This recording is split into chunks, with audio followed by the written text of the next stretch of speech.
Hello दोस्तों, स्वागत है आपका मेवा समाचार में।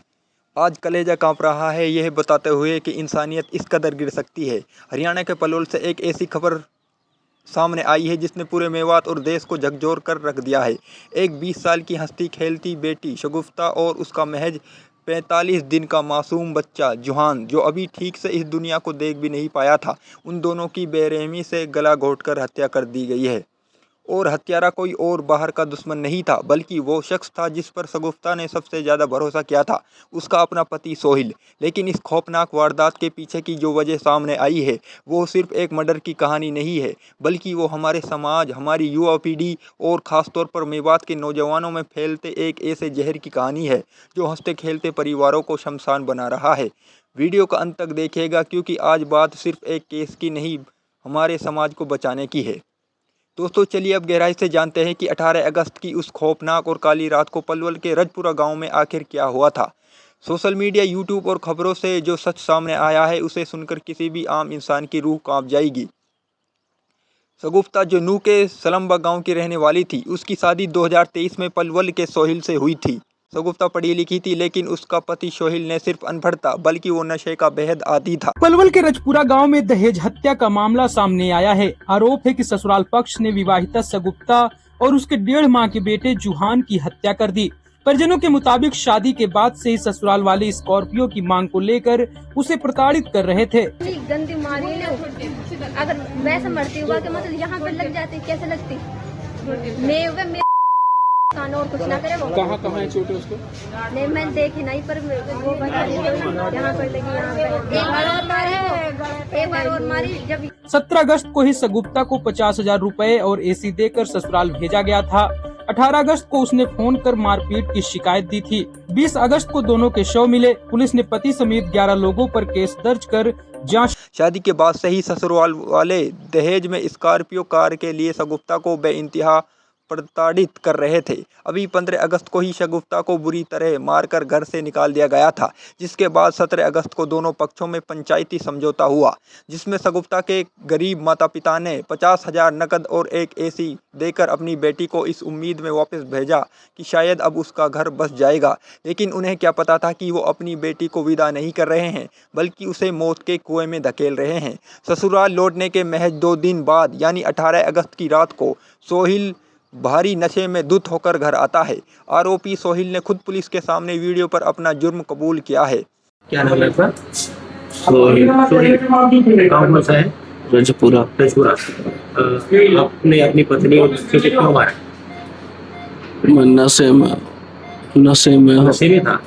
अच्छा, तो क्या आप गाड़ी मांगते थे? गाड़ी भी मांगते थे आप? किससे? अपने ससुराल वालों से। अच्छा, किस बात को लेकर झगड़ा हुआ था?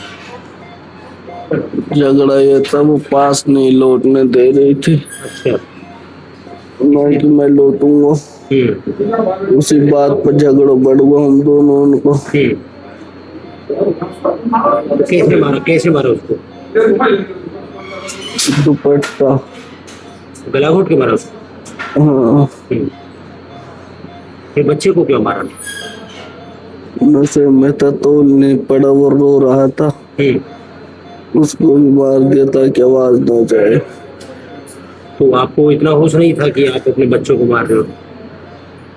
जब होश थोड़ा बहुत आया तो मैं छत से कूद गया। तो फिर ये आपके पैरों में चोट कैसे लगी? मैं छत से कूदा था। छत से कूद गए? कितने ऊपर से कूदे? 3री मंजिल से। तो क्या अब आपको पछतावा हो रहा है?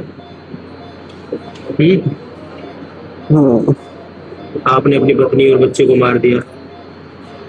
बहुत ज्यादा। उसने बताया कि नशे की हालत में उसने शगुफ्ता से फिजिकल रिलेशन बनाने की जिद की। जब शगुफ्ता ने मना किया तो नशे में पागल सोहिल ने हैवानियत की सारी हदें पार कर दी। उसने गुस्से में शगुफ्ता का ही दुपट्टा उठाया और उसका गला घोंटकर उसे हमेशा के लिए सुला दिया। क्रूरता का अंत यही नहीं हुआ। जब सोहिल अपनी पत्नी की हत्या कर रहा था, तो पास के बिस्तर पर सो रहा उनका महज 45 दिन का मासूम बेटा जुहान जाग गया और रोने लगा। नशे में चूर उस बाप ने पहले बच्चे को चुप कराने की कोशिश की, लेकिन जब वो मासूम चुप नहीं हुआ तो उस पत्थर दिल इंसान को अपने खुद के खून पर भी तरस नहीं आया। उसने अपने ही 45 दिन के सगे बच्चे का भी गला दबा दिया और तड़पते हुए उस मासूम की भी जान ले ली। फेसबुक और यूट्यूब पर मृतिका की मां का एक बेहद भावुक वीडियो वायरल हो रहा है, जिसमें वह रोते हुए आरोप लगा रही है कि उनकी बेटी और नवासे को मारने से पहले ससुराल वालों ने शगुफ्ता के शरीर से सोने के कुंडल, कड़ा और हंसली जैसे कीमती जेवर भी उतार लिए थे। हत्या करने के बाद जब सोहिल का नशा उतरा और उसे अपनी हैवानियत का एहसास हुआ तो वो डर और पछतावे के मारे मकान की तीसरी मंजिल से नीचे कूद गया। उसके दोनों पैर टूट चुके हैं और इस वक्त वह अस्पताल में पुलिस के सख्त पहरे में है। पुलिस ने शगुफ्ता के पिता रौनक अली की शिकायत पर पति सोहिल, सास अफसाना, ससुर यकीम समेत कुल 11 लोगों पर हत्या और दहेज हत्या का मुकदमा दर्ज कर लिया है। दोस्तों, पुलिस ने पति समेत 11 लोगों पर केस दर्ज कर लिया है। कानून अपना काम करेगा। लेकिन अब बात करते हैं उस सबसे बड़े कारण की जिसने सोहिल को इंसान से हैवान बना दिया, और वो है नशा। आज यह बात हमें खुलेआम माननी होगी कि हमारे मेवात के युवा तेजी से नशे की दलदल में धंसते जा रहे हैं। कभी स्मैक, कभी सुल्फा, कभी शराब तो कभी प्रतिबंधित दवाइयाँ। नौजवानों, जरा सोचो, जिस नशे को तुम शौक या मजे के लिए गले लगाते हो वो नशा एक दिन तुम्हारे अंदर के इंसान को मार देता है। हमारे धार्मिक ग्रंथों में भी साफ कहा गया है कि नशा तमाम बुराइयों की जड़ है। यह इंसान की बुद्धि और उसके ईमान को खत्म कर देता है। आज यह बात सच साबित हो गई। सोहिल ने भी कभी शौक में नशा शुरू किया होगा, लेकिन अंजाम क्या हुआ? आज उसकी पत्नी कब्र में है, उसका सगा बेटा दुनिया में नहीं है और खुद वो सलाखों के पीछे अपनी जिंदगी की भीख मांग रहा है। क्या यही है नशे का मजा? नशा सिर्फ एक इंसान को नहीं मारता, वो पूरे परिवार की खुशियाँ, इज्जत और सुकून को एक पल में राख कर देता है। दोस्तों, इस खौफनाक वारदात ने हमारे समाज, हमारी पंचायतों और हम सभी के सामने कुछ ऐसे कड़वे सवाल खड़े कर दिए हैं जिनसे हम अब आंखें नहीं चुरा सकते। इस घटना से पूरे समाज को 3 बहुत बड़े और ज़रूरी सबक सीखने होंगे और इसके समाधान पर काम करना होगा।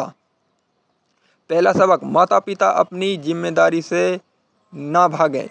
शादी कोई इलाज नहीं है। आज हमारे समाज में एक बहुत ही गलत और ख़तरनाक सोच बन चुकी है। जब किसी का बेटा गलत संगत में पड़ जाता है, दिन रात नशा करने लगता है, तो माँ बाप उसकी लत को छुपाने की कोशिश करते हैं। वो सोचते हैं कि लड़के की शादी कर दो, जिम्मेदारी आएगी तो अपने आप सुधर जाएगा। लेकिन शगुफ्ता के केस ने यह साबित कर दिया कि शादी किसी नशे की लत को छुड़ाने की दवा या इलाज नहीं है। अपनी जिम्मेदारी से भागने के लिए किसी मासूम लड़की की ज़िंदगी दांव पर मत लगाइए। अगर बेटा नशेड़ी है तो पहले उसका इलाज करवाइए, उसे नशा मुक्ति केंद्र भेजिए, उसे सुधारिए, तब जाकर उसकी शादी का सोचिए। अब बात करते हैं उस कड़वे सच की जिसे हम अक्सर इज्जत के डर से या समाज के डर से छुपा जाते हैं। आज हमारा मेवात बहुत तेज़ी से नशे की दलदल में धंस रहा है। गांव-गांव में स्मैक, सुल्फा, गांजा और नशीले कैप्सूल का काला कारोबार कैंसर की तरह फैल चुका है।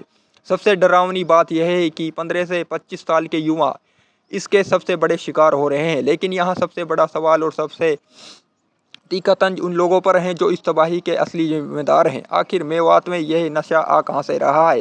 क्या यह नशा आसमान से टपक रहा है? बिल्कुल नहीं। मेवात का युवा आज खुद बेखुद नशेड़ी नहीं बना है, उसे योजनाबद्ध तरीके से नशेड़ी बनाया जा रहा है। चुनाव आते ही मेवात में विकास की बड़ी बड़ी रैलियां होती है। युवाओं को रोजगार के खोखले वादे बांटे जाते हैं। लेकिन सच तो यह है कि मेवात में उद्योग धंधे और फैक्ट्रियां लगाने में किसी नेता की दिलचस्पी नहीं है।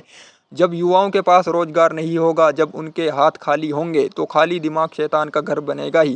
बेरोजगारी और हताशा से टूटे मेवात के नौजवानों को ये ड्रग्स माफिया बहुत आसानी से अपना शिकार बना लेते हैं।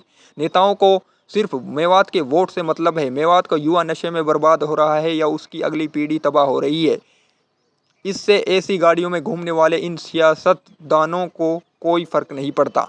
हमारे समाज लालची लोग जो मेवात के ही रहने वाले हैं, लेकिन सिर्फ अपनी जेबें भरने के लिए अपने ही भाइयों, अपने ही पड़ोसियों के बच्चों को मौत का सामान बेच रहे हैं। चंद हजार रुपए कमाने के लिए ये लोग मेवात के घरों में मातम बिछा रहे हैं। ये नशा इंसान के ज़मीर को इस कदर मार देता है कि इंसान अपनी गैरत भूल जाता है। तभी तो सोहिल जैसा नौजवान नशे में इतना अंधा और हैवान हो जाता है कि उसे अपनी पत्नी और 45 दिन के सगे बच्चे की चीखों पर भी तरस नहीं आता। अगर आज हम इन सफ़ेद पोश अपराधियों और भ्रष्ट सिस्टम के खिलाफ आवाज़ नहीं उठाएंगे तो मेवात की बर्बादी को कोई नहीं रोक पाएगा। हमें अपने मेवात को बचाना होगा। इसके लिए सबसे पहले माँ बाप को अपने बच्चों पर निगरानी रखनी होगी। अगर बच्चा गलत संगत में है तो शर्माने के बजाय उसका इलाज कराएं। दूसरी जिम्मेदारी हमारी पंचायतों की है। हर गांव की पंचायत को कड़ा फैसला लेकर नशे के सौदागरों का पूरी तरह से सामाजिक बहिष्कार बॉयकॉट करना होगा। तीसरी बात, युवाओं में बेरोजगारी खत्म करने के लिए हमें उन्हें अच्छी तालीम और टेक्निकल स्किल्स देनी होंगी ताकि वो काम धंधे में व्यस्त रहें। चौथी जिम्मेदारी पुलिस की है कि मेवात के कोने कोने में फैले ड्रग्स माफिया के नेटवर्क को पूरी तरह ध्वस्त किया जाए। अगर आज भी हमारा समाज, हमारी पंचायतें और हमारे माँ बाप इन बातों से सबक नहीं लेंगे तो याद रखिए, आज पलवल के रजपुरा गांव में एक शगुफ्ता और मासूम जुहान की जान गई है। कल को यह आग किसी भी दूसरे घर तक पहुँच सकती है। जानिए इससे पहले कि बहुत देर हो जाए।